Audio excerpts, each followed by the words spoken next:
Pada kesempatan kali ini kita akan membahas mengenai tradisi Ahlussunnah wal Jamaah di Pondok Pesantren Komarudin Sampurnan Bunga Gresik.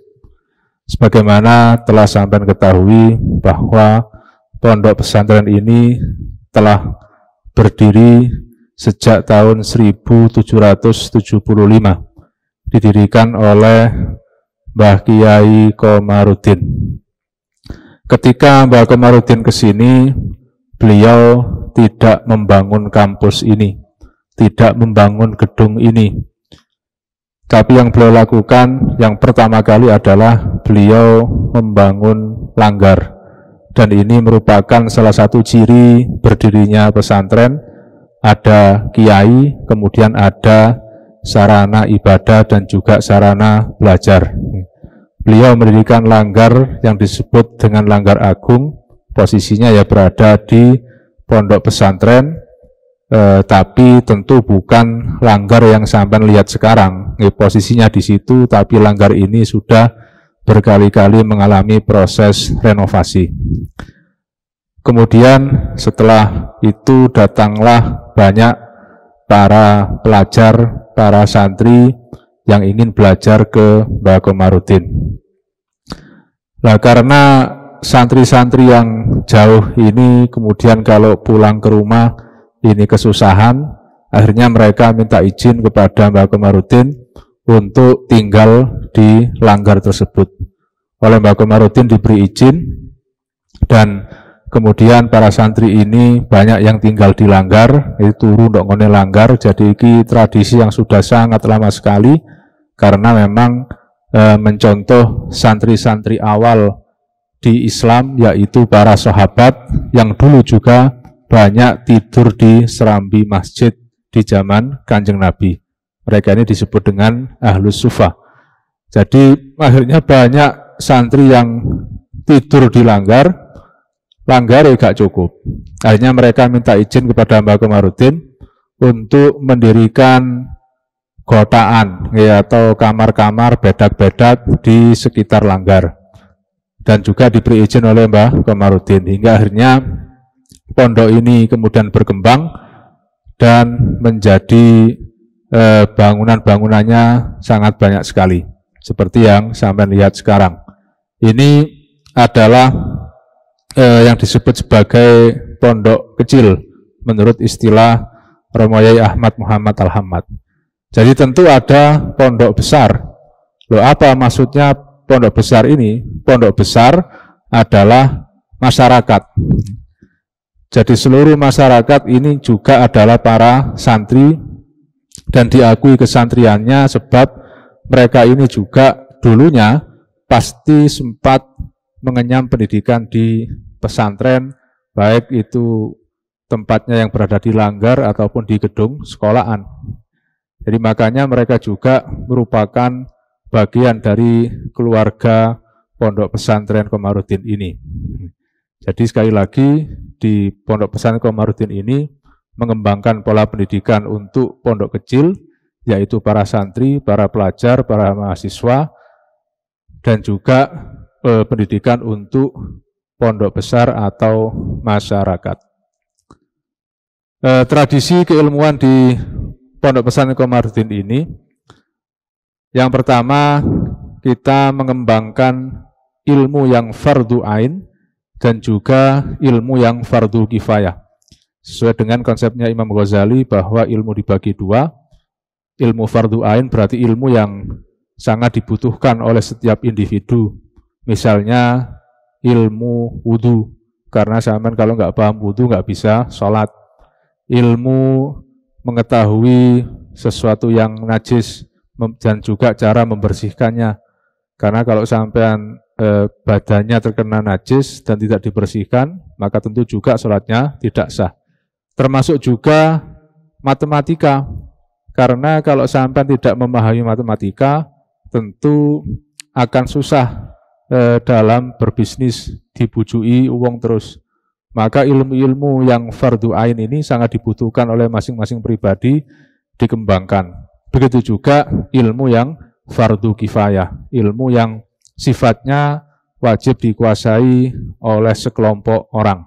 Di sini juga diajarkan. Misalnya mungkin bagi sebagian orang ilmu geografi ini dia tidak terlalu membutuhkannya, atau ilmu biologi dia tidak terlalu membutuhkannya. Tapi dalam satu masyarakat wajib ada orang-orang yang memahami ilmu ini. Maka di sini pun ilmu-ilmu tersebut juga diajarkan. Pola berikutnya adalah di Pondok Pesantren Komarudin ini kita menyelaraskan antara akal dengan hati. Ilmu yang dikembangkan tidak hanya ilmu yang akan membuat para santri cerdas secara intelektual saja, tapi juga mereka harus cerdas secara spiritual. Jadi percuma kalau sampean iki dadi wong pinter, tapi keblinger, tapi akhlake kurang ajar. Itu bukan ciri-ciri para santri. Bahkan yang kita utamakan tentu adalah adabnya, akhlaknya. Seperti yang sering dikatakan, sering diibaratkan jika kalian membuat roti, tentu di situ membutuhkan tepung dan juga garam. Maka ilmu ini laksana garam dan adab atau akhlak laksana tepung. Gaya roti tentu ya akean gelpungi daripada uyai. Nah ini akean uyai lah jadi krepek uya. Maka tentu adab ini atau akhlak ini harus lebih banyak daripada ilmu. Pola ketiga dalam pengembangan pendidikan di Pondok Pesantren Komarudin ini, di sini lebih mengutamakan ilmu yang ikhtisabi daripada ilmu yang iktisabi. Apa itu ilmu ikhtisabi dan juga ilmu iktisabi? Jadi ilmu ini oleh Allah diberikan kepada manusia bisa melalui hal-hal yang ditulis oleh gurumu di papan, oleh ceramah-ceramah yang diberikan oleh Pak dosen. Ini ilmu yang iktisabi. Kamu harus berproses, harus berusaha agar mendapatkan ilmu tersebut.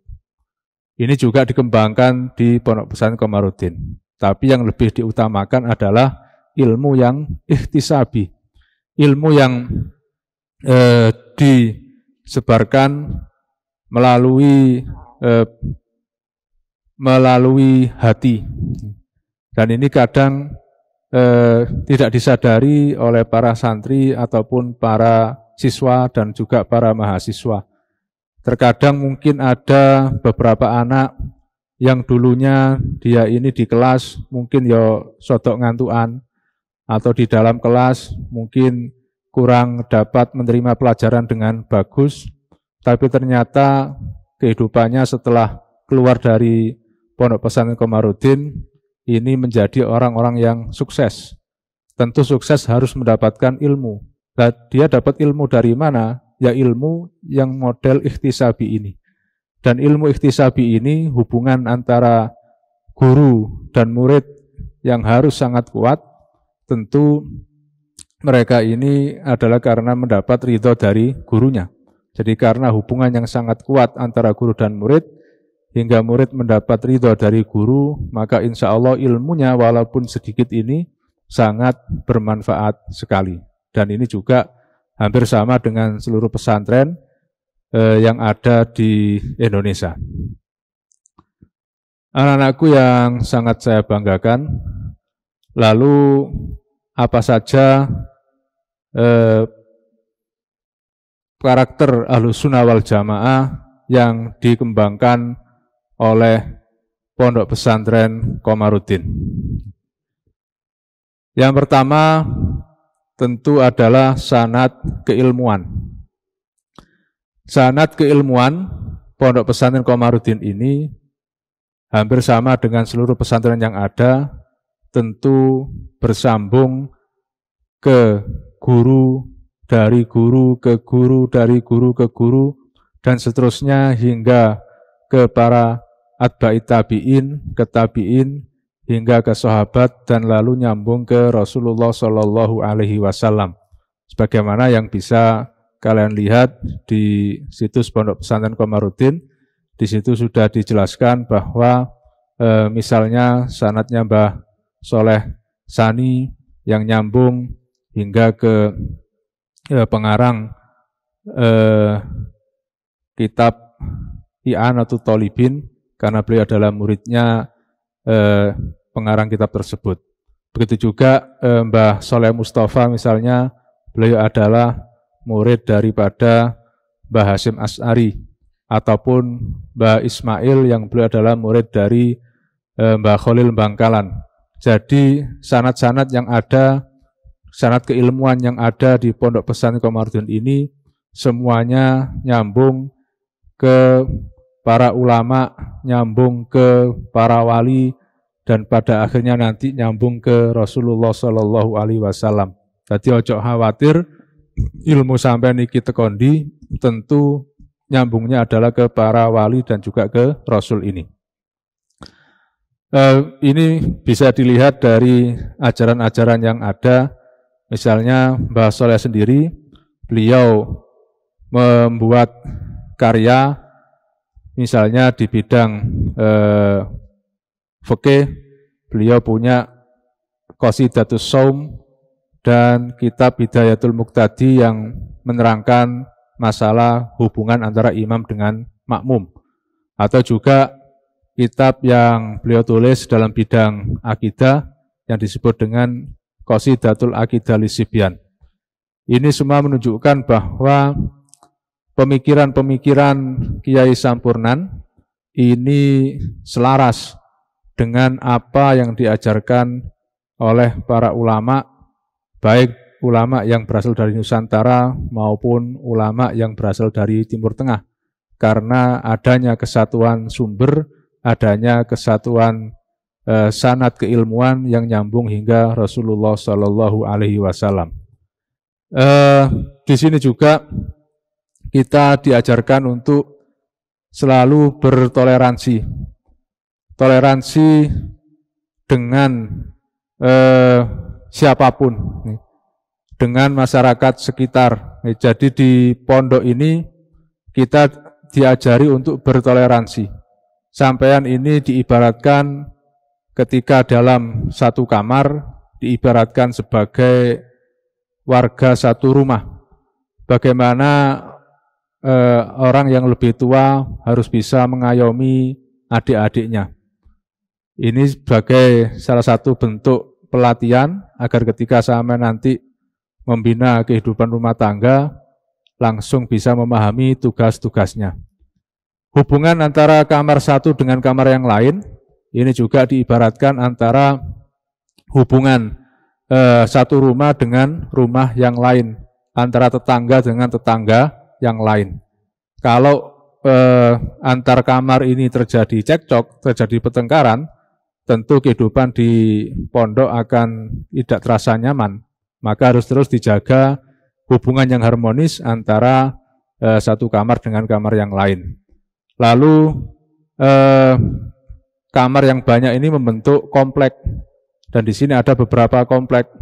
Ini juga sebagai sarana pelatihan bagi para santri ketika mereka tinggal di satu masyarakat, di satu susunan masyarakat yang ada di kampung dengan kampung yang lain. Tentu antar desa ini harus terjalin hubungan yang harmonis. Jangan sampai antar desa dengan desa yang lain malah terlibat tawuran. Dan ini sudah dilatih di pondok, harus hubungan ini terjaga dengan baik. Karena kita adalah semuanya bersaudara, saling membutuhkan satu sama yang lain. Anak-anakku yang sangat saya banggakan, begitu juga dalam pengembangan fikih yang ada di Pondok Pesantren Komarudin, pasti semuanya adalah adanya ketersambungan sanad dengan para ulama yang nyambung hingga ke Rasul. Karena memang madhab yang dianut di Pondok Pesantren Komarudin ini secara umum Yang menjadi dasar adalah mazhab Syafi'i, dan nanti ada pendapat-pendapat dari mazhab yang lain tetap kita akomodir. Itu dalam masalah fikih.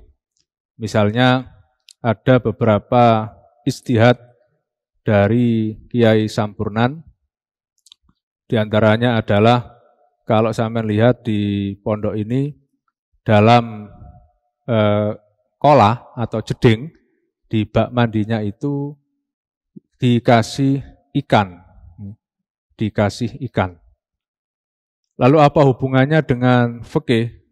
Bukankah ikan ini hanya nanti sekedar untuk sebagai pembunuh alami untuk jentik-jentik nyamuk atau bakteri-bakteri yang nanti mungkin akan berkembang di dalam air? Tidak hanya itu. Fungsi dari adanya ikan di bak mandi ini, dalam jeding ini, adalah untuk mengetahui kadar kemutlakan air. Air ini sangat bermacam ragam. Setelah sampean pelajari di materi fikih, ada yang disebut dengan ma'ul mutlak, air yang murni, air yang boleh kita jadikan sebagai sarana untuk bersuci, baik itu wudu, mencuci baju, dan seterusnya, mencuci baju dari najis, maka air ini haruslah air yang mutlak. Tidak boleh misalnya sampean berwudu menggunakan air teh. Jelas ini bukan air yang mutlak, jenenge wis banyu teh. Apalagi pakai banyu kopi juga sama. Untuk menjaga kemutlakan air ini, kadar ukurnya adalah ikan. Sebab biasanya arek pondok iku nek adus kadang sabune kecemplung. Kadang sabune kecemplung, dan arek pondok ya gak siji loro akeh. Sing sabune kecemplung, sing odole kecemplung iki ya akeh. Tentu ini akan merubah sifat air. Mungkin ada warnanya yang berubah, mungkin baunya juga berubah menjadi tambah harum. Tentu ini akan bisa berefek kepada kemutlakan air. Maka oleh kiai-kiai kita telah diijtihadi, coba dekeken ndok kono iwak. Nek lakare ono iwak dan iwak iki jek urip, maka airnya adalah air yang mutlak. Sebab ikan ini masih bisa bertahan hidup. Kalau ikan pada mati semua, ikannya kok gak iso bertahan hidup di situ, berarti jelas ini bukan air yang mutlak. Jelas ini adalah air sabun. Maka tidak boleh untuk dijadikan sebagai sarana bersuci. Sebab sifat kemutlakan air tersebut sudah hilang. Di antara ijtihad dari para kiai sampurnan yang lain adalah mengenai kehalalan kepiting dan rajungan. Di sampurnan sini kita menganut mazhab yang menyatakan bahwa kepiting itu haram, kalau rajungan itu adalah halal. Insya Allah sampean kabeh wis paham bagaimana bentuk kepiting, bagaimana bentuk rajungan. Rajungan ini yang memiliki sirip, kaki yang berbentuk sirip, yaitu rajungan, dan pada umumnya lebih agak pipih. Kalau kepiting iki luwe bundek, luwe bundek daripada rajungan. Rajungan agak ceper. Nah, diijtihadi oleh para kiai kita, kenapa kok seperti itu? Sebab kalau rajungan ini dia tidak bisa hidup di daratan. Dia akan mati ketika hidup di daratan. Karena hidupnya di satu alam, hanya di air saja, dan umumnya ya di air laut, maka rajungan ini boleh dimakan, halal dimakan. Sedangkan kepiting, karena dulu yang dicontohkan ketika Basul Masail, kepiting ini adalah hewan yang bisa hidup tidak hanya di air, tapi juga di darat, dia bisa bertahan hidup, maka diputuskan bahwa kepiting ini haram dimakan. Tentu ini juga mendatangkan polemik karena beberapa kiai atau beberapa pesantren ini tetap menghalalkan kepiting. Dan ini menurut saya pribadi ini adalah suatu kewajaran, sebab dulu ketika terjadi bahsul masail, karena zaman jadul, belum ada teknologi yang canggih, gak digawa fotone, gak disudokno fotone. Mungkin bagi mereka yang kita sebut rajungan, menurut mereka adalah kepiting, maka akhirnya rajungan itu justru yang diharamkan. Dan mungkin yang mereka sebut kepiting, itu bagi kita adalah rajungan. Karena biyen sing digawa mek gawa buku, durung ono teknologi. Jadi kita sangat bersyukur bahwa kita sudah memasuki era teknologi yang canggih, hingga akhirnya ketika dalam pembahasan fikih ini, pembahasan mengenai halal-haramnya suatu makanan, gambare wis ono. Jadi hari RUU nek gambar model ini adalah makanan yang haram, nek gambare model ini adalah makanan yang halal. Anak-anakku yang sangat saya banggakan, sebelum saya melanjutkan materi, mari kita simak ada beberapa hal yang lewat berikut ini.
Anak-anakku yang sangat saya banggakan, kita masih tetap melanjutkan materi kita mengenai ijtihad fikih yang dilakukan oleh kiai-kiai Sampurnan. Tadi terakhir kita membahas mengenai hukumnya kepiting dan juga rajungan. Kalau rajungan itu halal, kalau kepiting itu haram. Ini adalah ijtihad para kiai kita. Juga mengenai belut, dan ini yang sempat menimbulkan perbedaan pendapat yang sangat luar biasa, yang sangat menghebohkan antara Pondok Pesantren Komarudin yang saat itu dipimpin oleh Mbah Soleh Sani dengan Pondok Pesantren Langitan yang juga dipimpin oleh Mbah Soleh Langitan. Pendapat Mbah Soleh Langitan adalah belut ini haram. Sedangkan pendapat Mbah Soleh Sani, Mbah Soleh Sampurnan, belut ini adalah halal. Tentu mungkin, ini analisa saya, bahwa saat itu ketika terjadi bahsul masail, welute gak digawa, gambar atau video welutnya pun juga tidak ada. Maka yang disampaikan adalah hanya ciri-cirinya saja, dan itu mungkin sangat beririsan, hingga akhirnya di dalam debat tersebut menghasilkan keputusan yang mentok. Tetap Mbah Soleh Sampurnan menyatakan belut itu halal, Mbah Soleh Langitan menyatakan belut itu haram. Karena tidak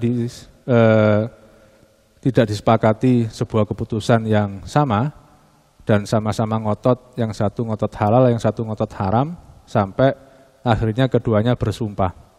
Ya wis ngene ae. Sapa sing bener mati dhisik. Lho niki sumpahnya para kiai zaman dulu ngoten, duduk sing salah mati dhisik. Niki lak sumpah arek saiki licik polahe, nggih gak wani mati, wedi mati kabeh. Nek biyen mboten. Sapa sing bener mati dhisik. Oke, deal. Lah ternyata di saat Mbah Soleh Sani ini wafat, waktunya bersamaan dengan wafatnya Mbah Soleh Langitan. Jadinya sampai sekarang ya ini masih menjadi misteri. Kira-kira welut iki seperti apa yang dimaksud oleh Mbah Soleh Langitan ini, kenapa beliau tetap mengharamkannya, dan welut yang disampaikan oleh Mbah Soleh Sampurnan tentu belut yang biasa kita makan sehari-hari itu. Jadi kita belum bisa memastikan kebenaran antara mana yang paling benar, Mbah Soleh Sampurnan atau Mbah Soleh Langitan, karena ternyata keduanya wafat di saat yang bersamaan. Jadi kok sampai nek pengen ngetes santri Langitan tulen, coba sugono welut. Nek pancen gelemangan welut, ya itu berarti duduk santri Langitan tenanan niku. Kalau gak harus sejarah welut. Anak-anakku yang sangat saya banggakan, ijtihad fikih berikutnya adalah di dalam masalah sholat. Misalnya di saat membaca suratul Fatihah. Dalam membaca Fatihah ini ada dua riwayat mengenai pembacaan lafadz Maliki Yaumiddin. Ada riwayat yang membaca Maliki, mimnya dipanjangkan. Ada juga riwayat yang membaca dengan pendek, Maliki. Lalu bagaimana ijtihadnya para kiai Sampurnan? Karena ini ada dua riwayat yang sama-sama kuat, akhirnya diputuskan untuk dipakai kedua-duanya. Bagaimana caranya? Ini mungkin banyak yang kurang menyadari ketika Kiai Sampurnan menjadi imam, cara membaca Maliki Yaumiddin ini. Boleh mungkin sampai mondoke kurang suwe. Jadi ketika membaca Maliki Yaumiddin, di rakaat pertama pakai riwayat yang mimnya panjang, Maliki Yaumiddin. Sedangkan di rakaat yang kedua membaca Maliki Yaumiddin dengan mim yang pendek. Jadi agar kita tetap mengamalkan kedua riwayat yang sama-sama kuat ini. Nah, kenapa kok yang pertama dipanjangkan? Karena memang dalam kitabnya disebutkan, maka hendaklah rakaat pertama itu lebih panjang daripada rakaat kedua. Lah kacek kan lumayan, kacek sealif. Maka rakaat pertama lebih panjang Fatihahnya daripada rakaat yang kedua.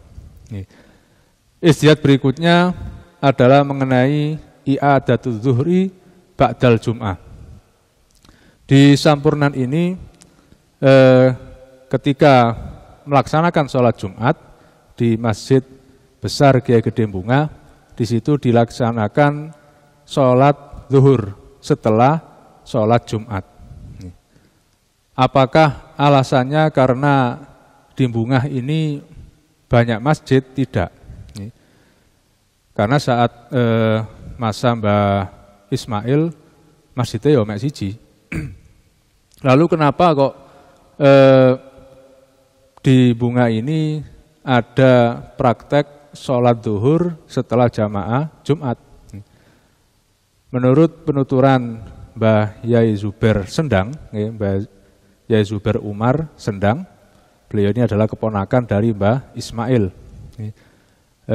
Beliau menyatakan bahwa dulu ketika Mbah Mail ini ngajinya bab Jumat, dan di situ ada lafadz watajibul Jum'atu ala ahlil balad. Dan Jumat ini wajib dilakukan oleh ahli balad, merupakan kewajiban bagi ahli balad. Siapakah ahli balad? Kata balad, kalau saya buka di kamus, bisa bermakna negara, bisa bermakna kota, yang jelas balad ini adalah sebuah tempat. Lalu ternyata oleh Mbah Mail, yang dipilih untuk sebagai penerjemah dari lafadz balad adalah kecamatan. Jadi dalam pelaksanaan sholat Jumat itu diwajibkan untuk satu kecamatan, satu Jumatan. Kok misalnya sak kecamatan iki Jumatane lebih dari satu, maka keutamaan sholat Jumat, fadilahnya berkurang. Bukan Jumatannya tidak sah, mboten, Jumatannya sah, cuma fadilahnya berkurang. Sebab Jumat itu maknanya kumpul, kumpul kabeh, bareng-bareng kabeh mendapat perintah yang sama, ajaran yang sama dari khotibnya. Lah kok iki Jumatan dewe-dewe. Maka karena hikmahnya kurang, kita tambel dengan sholat zuhur, diulang lagi sholat zuhur. Lah menurut kesaksian Mbah Zubair Umar sendiri, kata beliau, penuntutan beliau, pas aku jek enom, nak Tuban, iku ngumpulno wong 40 di satu kecamatan, dijak Jumatan iku angel. Jadi yo apalagi masae Mbah Mail, mungkin saat itu keimanan seseorang belum terlalu dalam, ataupun masyarakat kita mungkin banyak yang bekerja di siang hari hingga akhirnya banyak yang melalaikan Jumatan. Jadi gak sampai jotul sak kecamatan iku ono 40 wong. Makanya kemudian diistihati sebaiknya diadakan sholat i'adah zuhur. Dan akhirnya istihad ini juga diikuti oleh beberapa tempat yang mereka adalah santri Komarudin. Misalnya di daerah Nambi. Di Nambi ini sampai sekarang masih melaksanakan sholat i'adatul zuhur, dan di beberapa desa yang lain. Meskipun kadang di desa tersebut masjidnya yomek siji. Jadi gak krono polae di satu desa masjidnya akeh, tapi gara-gara di satu kecamatan masjidnya akeh. Kibien istihadnya Mbah Ismail. Anak-anakku yang sangat saya banggakan, istihad berikutnya adalah mengenai sholat taraweh. Tentu sama ya wis paham kabeh bahwa taraweh itu dilaksanakan 20 rakaat, atau di hadis yang lain di era Khalifah Umar bin Abdul Aziz itu di Madinah sempat dilaksanakan taraweh 36 rakaat. Jadi tidak ada taraweh 8 rakaat itu salah dalam memahami hadis. Setelah taraweh kita melaksanakan sholat witir, dan sholat witir tentu biasanya standarnya di langgar-langgar di masjid-masjid itu 3 rakaat. Begitu juga di Sampurnan, dalam melaksanakan sholat witir kita melaksanakannya 3 rakaat. Tapi nanti nek wis maleman, mulai malam selikur, ini sholat witirnya ditambah menjadi 11 rakaat. Karena kita berharap agar di bulan Ramadan ini mendapatkan banyak pahala yang lebih, apalagi di 10 hari yang terakhir ini keistimewaannya semakin bertambah, maka kita dengan memperbanyak sholat ini, sholat taraweh menjadi 11 rakaat, harapannya adalah pahala kita semakin banyak. Jadi ayo para santri, para siswa, para mahasiswa, kalau memang benar-benar ngaku sebagai santri Sampurnan, nek wis wayahe maleman, malam selikur ke atas, sholat tarawehnya 11, sholat witirnya 11 rakaat. Taraweh 20, witire 11 rakaat. Anak-anakku yang sangat saya banggakan, istihad fikih berikutnya adalah di bidang fikih siasi atau fikih kenegaraan. Bagi para kiai kita, kiai Pondok Pesantren Komarudin, NKRI adalah harga mati. Indonesia tidak boleh diganti, Pancasila tidak boleh dirubah. Sebab ini telah diperjuangkan oleh para kiai semenjak berdirinya pondok ini. Kait awal pondok iki ngadeg adalah dengan semangat untuk kemerdekaan Republik Indonesia. Kalau sampean lihat, ya, sampean pelajari di lingkungan sekitar pondok atau di desa Sampurnan, di situ banyak ditemukan pohon sawu. Dan sawu Sampurnan ini sangat unik. Beda dengan sawu-sawu di daerah-daerah lain. Ada ciri khas tersendiri, yaitu bijinya hanya satu. Gak percaya kok sampean Dulino nanggone Sampurnan, pas waya musim sawu, kok sampean sigar. Di sigar, sawu ini bijinya hanya 1. Standarnya sawu ini bijinya 2, tapi di Sampurnan bijinya 1. Juga di Sampurnan ini banyak ditemukan pohon pace atau mengkudu. 2 ciri ini merupakan ciri-ciri pasukan pendukung Pangeran Diponegoro. Jadi di pondok-pondok yang ada di Jawa ini, kalau memang di situ ada pohon sawo atau pohon mengkudu, insya Allah bisa dipastikan bahwa pondok ini dulu didirikan oleh pasukan-pasukan yang mendukung Pangeran Diponegoro. Sawu ini sebagai perlambang sawu sufufakum. Satukanlah barisan, rapatkan barisan untuk menantang penjajah. Jadi maka dilambangkan dengan pohon sawu ini. Kemudian buah pace atau buah mengkudu ini adalah perlambang bahwa Mbah Komarudin dulu adalah salah satu pengikut Thariqat Satoriyah. Bahkan tidak sekedar pengikut, beliau adalah mursyid. Dan Thariqat Satoriyah ini yang dulu diikuti oleh Pangeran Diponegoro.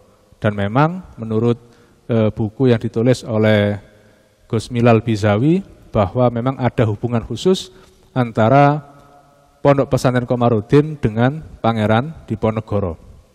Makanya di Komarudin ini tetap santri-santrinya diajarkan harus terus memperjuangkan NKRI. Apalagi ketika di era mempertahankan kemerdekaan kita, saat itu para santri juga diajak berjuang oleh para kiai kita. Saat itu eranya Mbah Ismail. Beliau ini ikut terlibat di pertempuran 10 November. Bahkan korban daripada agresi militer Belanda, karena kita ketahui bahwa Belanda setelah kalah di Surabaya, Belanda ini kemudian menyerang tidak ke markas militer, tapi Belanda ini serangannya diarahkan ke pondok-pondok yang ada di seluruh Jawa. Termasuk Pondok Komarudin juga menjadi sasaran Belanda. Hingga akhirnya 3 ponakan Mbah Ismail ini gugur sebagai pejuang dalam menghadapi agresi Belanda. Lho guse wae sing sedo telu, apa maneh santrine? Tentu ya lebih banyak. Maka anak-anakku sekalian, santri Pondok Pesantren Komarudin, kita harus tetap menegakkan NKRI, harus terus menjaga keutuhan NKRI. Jadi NKRI adalah harga mati. Begitu juga perjuangan dalam politik. Politik niku memang sebagian orang memandang sebelah mata.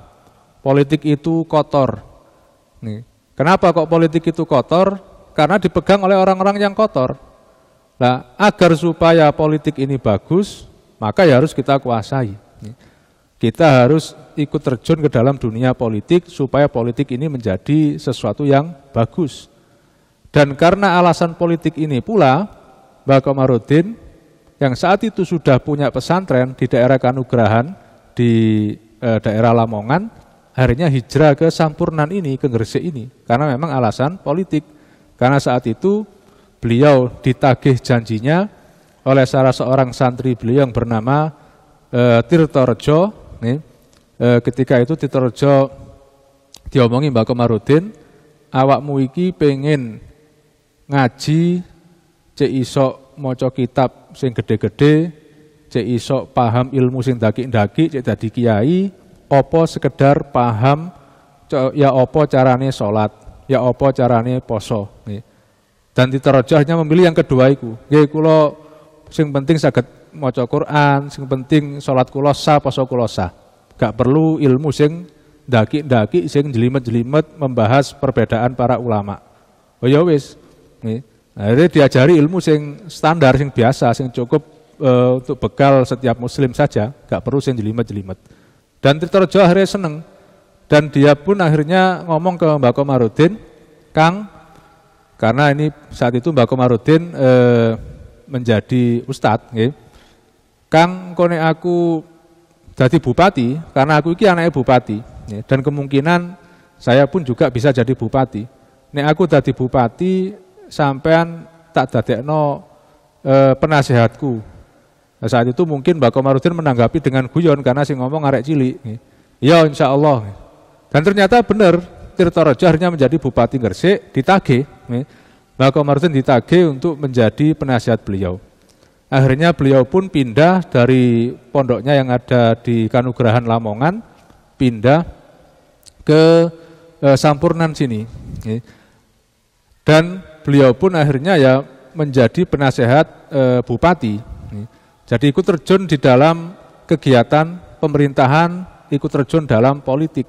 Bahkan Mbak Komarudin niki sedoe mboten ten pondok, tapi sedoe ten Gresik saat menjalankan tugas beliau sebagai penasehat bupati.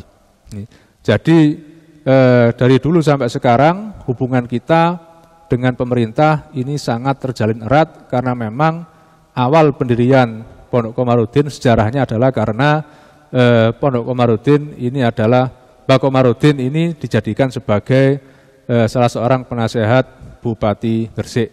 Maka gak heran misalnya Mbah Soleh Mustafa, beliau ini dulu juga terlibat sebagai anggota DPR GR di era awal kemerdekaan kita. Beliau menjadi seorang anggota DPR GR.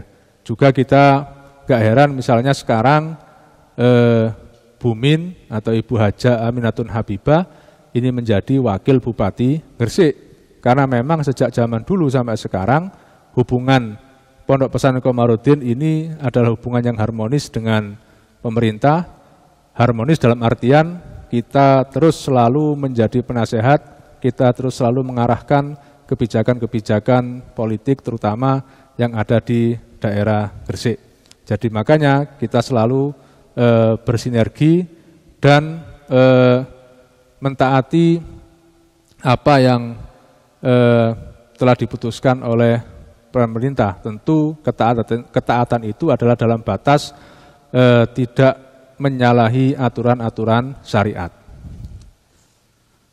Anak-anakku yang sangat saya banggakan, lalu apa amaliyah Kiai Sampurnan atau istihad Kiai Sampurnan dalam masalah tasawuf? Tadi sudah sempat kita singgung bahwa Mbah Komarudin ini adalah salah seorang mursyid Thariqat Satoriyah. Dan setiap kiai yang ada di Pondok Pesantren Komarudin ini memberikan warna tersendiri dalam amaliyah ataupun wiritan, bacaan yang dilakukan baik itu harian ataupun bulanan ataupun tahunan yang dilakukan oleh para santri di Pondok Pesantren Komarudin. Misalnya yang dibaca harian adalah Rotibul Haddad, yang ini merupakan wiritan dalam Thariqah Alawiyah. Jadi ini dipakai. Jadi di Pondok Pesantren Komarudin ini berbagai macam amaliyah yang ada dalam beberapa Thariqah ini kita lestarikan. Kita ambil Rotibul Haddad dari Thariqah Alawiyah. Ini kita baca, kita jadikan sebagai wiritan ba'dal isya. Fadilahnya bisa sampean cari sendiri nanti, banyak sekali ditemukan di internet mengenai fadilah daripada Rotibul Haddad. Dan ini dibaca setiap ba'dal isya. Begitu juga di pondok ini mengambil amalan dari Thariqah Samaniyah. Di setiap malam 29 Ramadan, jadi besok monggo yang mau datang, tapi tentu kita harus mengikuti protokol kesehatan, diadakan dzikir saman. Dzikir saman itu bersama-sama membaca lafzul jalalah dengan berbagai macam versi yang standar ya Allah, la ilaha illallah, kemudian ada hu atau huwa, maksudnya dia adalah Allah, hingga sampai hu, ahu, dan seterusnya. Ini dibaca dengan memadamkan lampu, jadi di langgar ini gelap semuanya, Ini kita laksanakan setiap malam 29 Ramadan. Itu adalah salah satu amalan dalam Thariqah Samaniyah.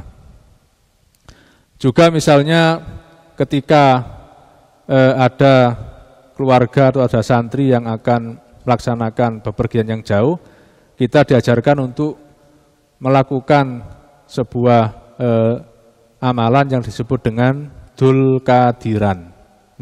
Namanya memang seperti itu, kependekan dari Abdul Qadir. Maksudnya apa?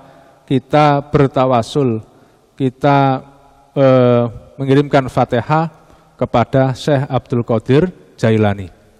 Wirid yang dibaca adalah Al-Musabbi'atul Asroh, 10 macam bacaan yang diulang 7 kali. Oh maaf, keliru, ralat. Amalan yang dibaca adalah membaca surat Yasin, membaca surat Waqiah, dan ada beberapa surat-surat yang lain. Bisa sampean buka nanti di buku Wirid Pondok Pesantren Komarudin. Ini tujuannya untuk memohon keselamatan di dalam perjalanan, keselamatan bagi orang yang bepergian, dan juga keselamatan bagi keluarga yang ditinggalkan di rumah. Dan ada makanan khususnya. Makanan khususnya adalah nasinya ini sego gore, atau kalau bahasa Jakartanya ya nasi uduk. Kemudian lauknya ayam kari, kari ayam. Ini kalau Dzul Qadiran. Juga ada acara khusus yang disebut dengan hidiran.